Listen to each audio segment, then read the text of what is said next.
જૂનાગઢથી જાણકારી ગીર પંથકનો સિંહની લટારનો video viral થયો છે।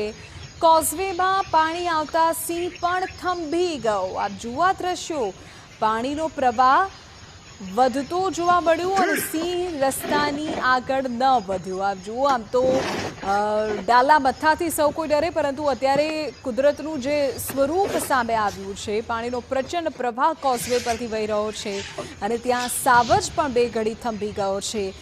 ગીર પંથકનો આ વિડીયો છે કે જ્યાં કોઝવે પર પાણી વહેતા થયા ડાલા મથ્થો પણ ડરી ગયો અને તેણે પણ જાણે એ કોઝવેને પાર કરવાનું ટાળ્યું। સિંહ પણ રસ્તાની આગળ ન વધ્યો। તેના દ્રશ્યો અત્યારે જૂનાગઢ પંથકમાંથી, ગીર પંથકમાંથી સામે આવ્યા છે।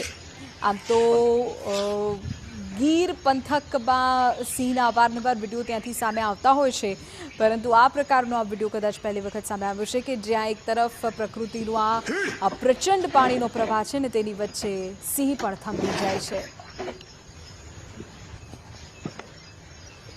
માહિતી પર સંવાદદાતા વિજયસિંહ આપી રહ્યા છે। જી વિજયસિંહ, ચોક્કસથી જણાવી દઉં તો જે રીતે હવામાન વિભાગની આગાહી મુજબ જે ગુજરાતભરમાં જ્યારે વરસાદ પડી રહ્યો છે ત્યારે જૂનાગઢ જિલ્લામાં પણ સર્વત્ર વરસાદ પડી રહ્યો છે।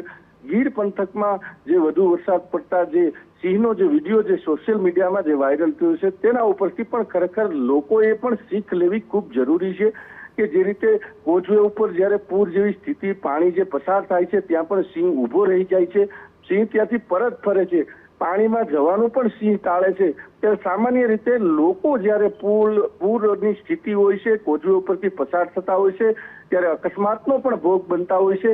તો સામાન્ય રીતે લોકોએ પણ આ સિંહ જ્યારે પાણીનો પ્રવાહ જોઈને જ્યારે ઊભો રહેતો હોય છે ત્યારે આમાંથી પણ કંઈક ને ક્યાંક શીખ લેવી ખૂબ જરૂરી છે। જી બિલકુલ વિજયસિંહ, સાચી વાત છે। એટલે કે તમારા જીવને જોખમમાં ન નાખો। સિંહનું પણ આ દ્રષ્ટાંત અત્યારે સામે આવ્યું છે, એ પણ આ પાણીના વહેણની સામે થંભી ગયો છે, તો પછી લોકોએ પણ પોતાના જીવને જોખમમાં ન નાખવું જોઈએ।